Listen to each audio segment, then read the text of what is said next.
Georgia starting to heat up a little bit. I know that's going to hurt a lot of Yellow Jacket fans' opinion here, but when you watch this team and look, they knock off Texas 35-10. Gavin, you can pull up maybe some of the numbers here for me.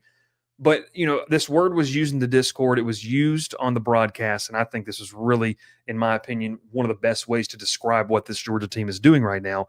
They're heating up. They're playing very good complementary football on both sides.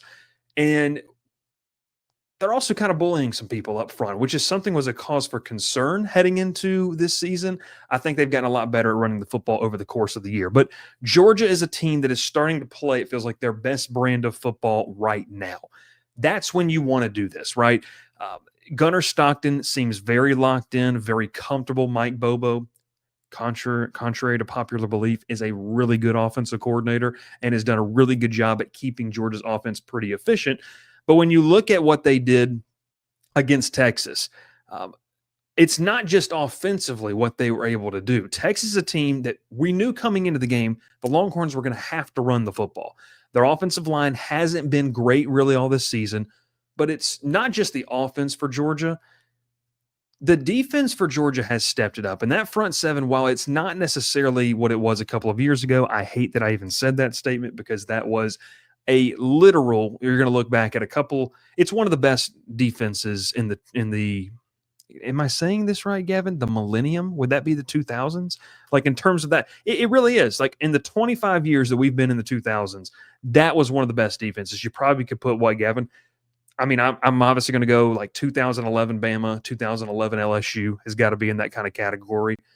Auburn had a really, really good one in 2017 and even 2019 to a certain extent. But just in terms of what Georgia is doing with this defense now, it feels like they're settling in. They only allowed Texas to have 1.4 yards per rush. That's one of those stats when you go into the game and you sit there and say, okay, you can't let them do this. You've got to make Arch beat you with his arm. They did that. They forced them to throw the football. And look, they've got talent. Like Texas's issue is not a talent problem. It's the cohesiveness of it all coming together this year, and it just hasn't happened in the way that fans and media and even Texas maybe thought it would be. I like Ryan Wingo. I think Ryan Wingo is a good football player. They had some drops. You can't do that on the road in that atmosphere. So defensively, it's not just offense. We'll get to Georgia's offense in a second. Defensively, Georgia is doing some things that they didn't last year, and they're doing some things they didn't even do earlier this year. I like the way this team for Georgia is trending defensively. I feel like even though the pass rush isn't electric, they're able to win some one-on-one battles up front. They're making life a little bit more difficult, and they just don't give up a lot on the ground right now. I think that is something too. They also played a clean game. Georgia only had one penalty in that football game against Texas. The Longhorns had 9 for 58. I think that was something that is, when you're on the road, you cannot have miscues like that, especially against a team like Georgia.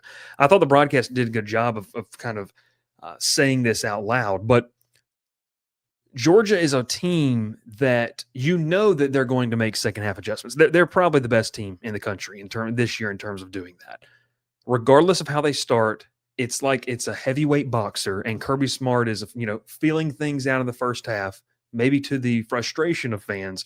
But in that second half, it's getting down to the game plan. He's got analysts, he's got GAs charting everything. So when they get in that halftime and you don't have that much time to be able to go make decisions, Georgia's making those decisions at an elite rate. They're doing a really good job of it. Back to the offensive side of things, we know what they can do on the ground, what they've been able to. But this is really the machine kind of starts with Gunnar Stockton. His ability to distribute the football, be that point guard, which is probably the best fit for Georgia's offense. To be that point guard, it's a snug fit. I think that's the best way to put it. 7 different Georgia receivers had catches. Zachariah Branch was obviously just a weapon, and averaging almost 8 yards per pass. They were pushing the ball downfield. I think Georgia has just done a great job with that. Mike Bobo had some great play calls in this one, some great designs that kept Texas off balance, and it was enough.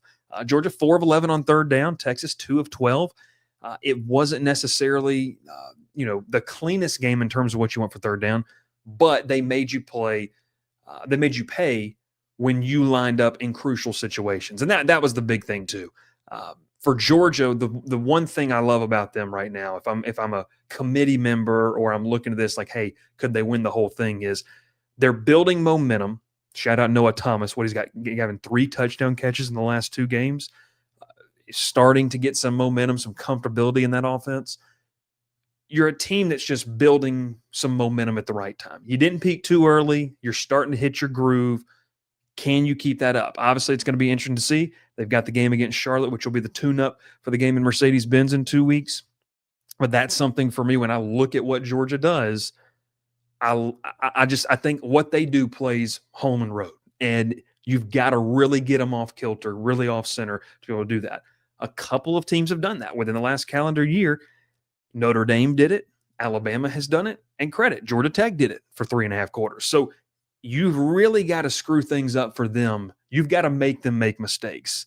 They don't make a lot of self-inflicted wounds. When they do, you got to strike. So Georgia's starting to heat up. I think they're a team to watch down the stretch in terms of, do they have title potential? Yes, they're starting to realize that a little bit, and I think that's the big difference. So Georgia is, for me, Georgia is for me one of the teams that's peaking on the rise. Buy the stock right now if you can.